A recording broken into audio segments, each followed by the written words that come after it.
તો એવી રીતે બાપા આખું આ સંસ્થા, એમની આ સેવા હતી, પ્રમુખ બન્યા અને ત્યાર પછી ગુરુ બન્યા, એમનો સેવક ભાવ વધતો ગયો. એમની નજર સામે શું હતું? શાસ્ત્રીજીમાં, યોગીમાં. તમે જો બધા પ્રવચનની અંદર એક નામ સતત આવતું હોય ને તો શાસ્ત્રીમાં યોગીમાં જ. હવે હું તમને શાસ્ત્રીમાં યોગીમાં શબ્દની વિશેષતા કહું છું. બાપાના ગુરુ શાસ્ત્રીજી મહારાજ છે. શાસ્ત્રીમાં ધામમાં ગયા પછી એ જે રીતે યોગી બાપામાં જોડાઈ ગયા છે, જોડાઈ નથી ગયા, એમને સતત યોગી બાપાને શાસ્ત્રીજીમાંની સાથે યાદ કર્યા છે. અને 2 ગુરુઓની કૃપા પ્રાપ્ત કરી એમ બોલે છે. પેલી એક વિડીયો જોઈએ છીએ આપણે, બાપાને નોબેલ પ્રાઇઝની વાત કરે છે ને, તો સ્વામી આમ સભામાં જ બોલી ગયા છે સારંગપુરની અંદર કે મને ઘણા બધા કે નોબેલ પ્રાઇઝની વાત કરે. સ્વામી કે મને પ્રાઇઝ એક નહીં 2 ગુરુ મળ્યા છે. કેટલા કેફથી બોલે છે. આ બધું દ્રષ્ટિકોણ છે ને આપણે કેળવવાની જરૂર છે કે બાપા કેવી રીતે વર્ત્યા. કેવળ શાસ્ત્રીજી મહારાજનો મહિમા નહીં, એમને યોગી બાપાનો મહિમા પણ એટલો જ રાખ્યો, અને એટલો બધો રાખ્યો કે આપણા જીવમાં નાખી દીધો. જીવનના છેલ્લા શ્વાસ સુધી એમને જો યાદ રાખેલા શબ્દો હોય ને તો મહારાજ સ્વામી, શાસ્ત્રીજી મહારાજ, યોગીજી મહારાજ. છેલ્લા 3 વર્ષની અંદર બાપાના જીવનની વાત જોઈ તો ઘણું બોલે ને સમજાય નહીં. હા બાપા અમે કરીએ સમજ્યા વગર, અને બાપાને સંતોષ થાય એવી ભાવનાથી. પણ એમાં સમજાય એવા જે શબ્દો હોય ને, આ મેં તમને કહ્યા ને, મહારાજ સ્વામી, શાસ્ત્રીજી મહારાજ અને યોગીજી મહારાજ. તો આ આખું એમને જ્યારે ગુરુ પદે આવ્યા ત્યાર પછી જે એમણે શરૂઆત ઉપાડી, જાણે એમનું જીવન છે ને યોગીજી મહારાજના સંકલ્પો પૂરા કરવા માટે હતું. જો આખી એક ઇમેજ એવી ઊભી થઈ ગઈ. દિલ્હી અક્ષરધામ બન્યું, અરે ગાંધીનગર અક્ષરધામ, તો કે યોગી બાપા વડલા નીચે સંકલ્પ કરેલો યોગી બાપા માટે. દિલ્હીનું અક્ષરધામ આખી દુનિયાની અંદર જેને લઈને ચર્ચા થઈ, સ્વામિનારાયણ સંપ્રદાયનું નામ થયું, તો કે યોગી બાપા. પરદેશની અંદર સત્સંગ થયો તો બાપા કાયમ કે યોગી બાપા બધા સંકલ્પો કરી ગયા છે. જાપાન ને રશિયા ને બધું. કોઈ ને તો મશ્કરી કરે કે બોલવું સહેલું છે, કરવું અઘરું છે. આ વાક્ય પણ બોલી શકાય. હા, પણ સ્વામીએ સંકલ્પોને એટલા પ્રધાન બનાવ્યા કે ગુરુના સંકલ્પોમાં જ બળ છે, જેને લઈને આપણે કરીએ છીએ. આ લોકની અંદરનો માણસ હોય ને એ ઊંધું બોલે કે બધા સંકલ્પો આખા ગામના કરવા સહેલા છે, તમે એક મંદિર તો કરી જુઓ. આ તો મેં આજે આવી નાસ્તિક ભાવની વાત કરીને તમને આ વિચાર આવશે, પણ બાપાએ આવો વિચારે આવવા દીધો નથી. એટલું બધું આજ્ઞામય જીવન એમને, જાણે આમ યોગી બાપાને રાજી કરવા માટે આમ બીજો વિચાર કર્યો નથી. અને એ પછી તમે બીજો કાળખંડ તમે બાપાનો જુઓ, વિચરણ આમ કલ્પના બહારનું વિચરણ. બાપાની સાથે જે સંતો બધા ફર્યા, આપણા સદગુરુ સંતોને બધા વાત કરે છે કે પ્રમુખ સ્વામી મહારાજે જેટલું વિચરણ કર્યું ને, ભાગ્યે જ કોક સંન્યાસી કે ત્યાગી ભારતનો ભૂતકાળમાં કર્યો છે ને ભવિષ્યકાળમાં કરી શકશે. જે રીતે કર્યું છે એમણે, જે પરિસ્થિતિમાં કર્યું છે, શું નિશાન હતું એમના મનમાં કે જ્યારે આટલું બધું કરી શકે.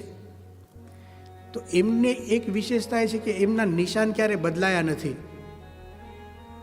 એ જે ધ્યેયથી પહેલેથી શાસ્ત્રી મહારાજના વખતથી જે ધ્યેય હતો, અક્ષર પુરુષોત્તમ સિદ્ધાંત, શાસ્ત્રીજી મહારાજ એની બહાર ગયા જ નથી. એના માટે જ વિચરણ કર્યું. બધું જ જે કંઈ આપણા ઘરે પધરાવણીઓ કરી, રાત દિવસ જોયા નહીં. લગભગ ઘણા બધા જૂના હરિભક્તો અહીંયા બેઠા છે. આમ તો બધા જ બાપાના લાડીલા ભક્તો એવું દેખાય છે અત્યારે. મોટા ભાગના હરિભક્તોના ઘરે છે ને બાપાએ પધરામણી કરી હશે. આંગળી ઊંચી કરો જેના ઘરે બાપાએ, જો કેટલા બધા છે. બાપાએ માથે હાથ મૂક્યો એવા હરિભક્તો કેટલા છે? લગભગ બધા છે. આ પ્રશ્ન તમે ભારતના ગામડામાં પૂછો ને જઈને, કોઈ પણ ગામડામાં ગુજરાતના, તો આ તો આપણી સત્સંગીની સભા છે, પણ બિન સત્સંગીઓ આવીને બેઠા ને એનાય હાથ ઊંચા થાય. આ પ્રાપ્તિના વિચારની વાત કરું છું, કેવા ગુરુએ શું કરી ગયા એનો વિચાર આપણે કરવાનો છે. આ જે બીજો કાળખંડ છે, યોગી બાપા ધામમાં ગયા પછી એમણે જે વિચરણ કર્યું ને, એમણે એમ નથી ધાર્યું કે મારે મારા સત્સંગી પાસે જવું છે, એમણે એમ ધાર્યું છે કે મારે આખી દુનિયાને સત્સંગી બનાવવી છે.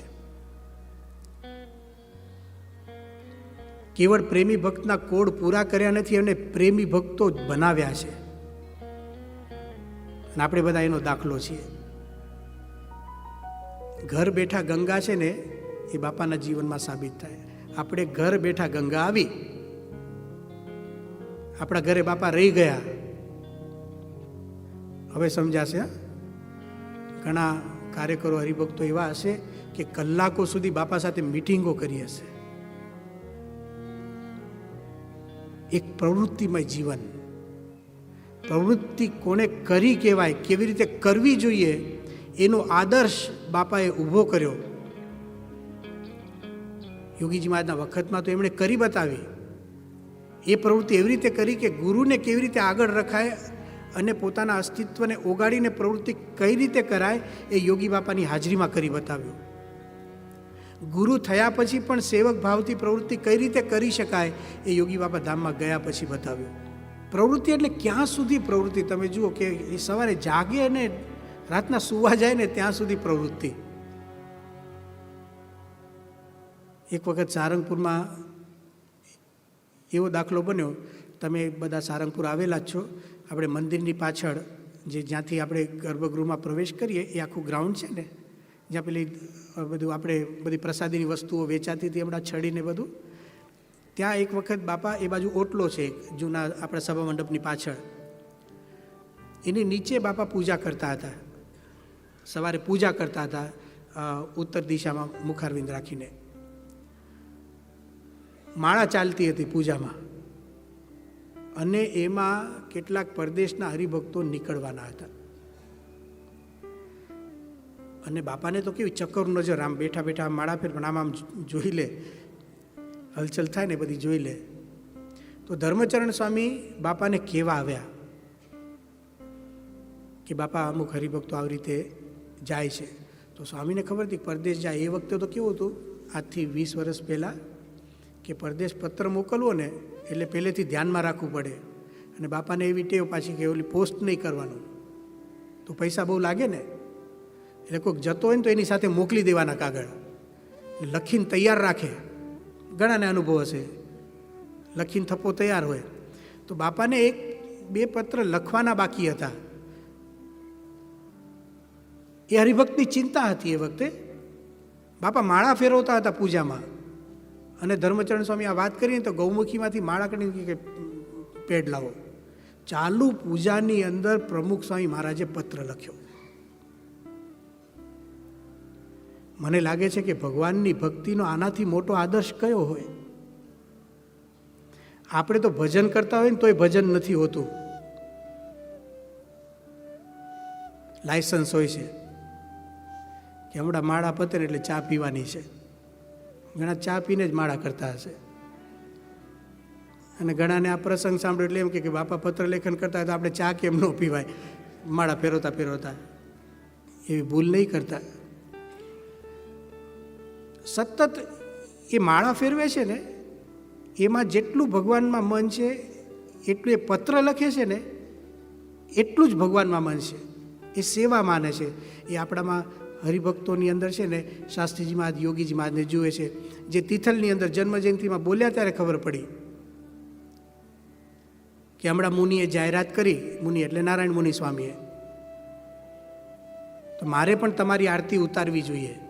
મારી પણ ફરજ છે કે તમારામાં શાસ્ત્રી મહારાજ, યોગીજી મહારાજ બધા રહ્યા છે. આપણને એ શાસ્ત્રીજી મહારાજ, યોગીજી મહારાજ જેવા જુએ છે. આ બહુ મોટી કૃપા. કોણ જુએ આપણને? કોઈ જુએ આ દ્રષ્ટિથી?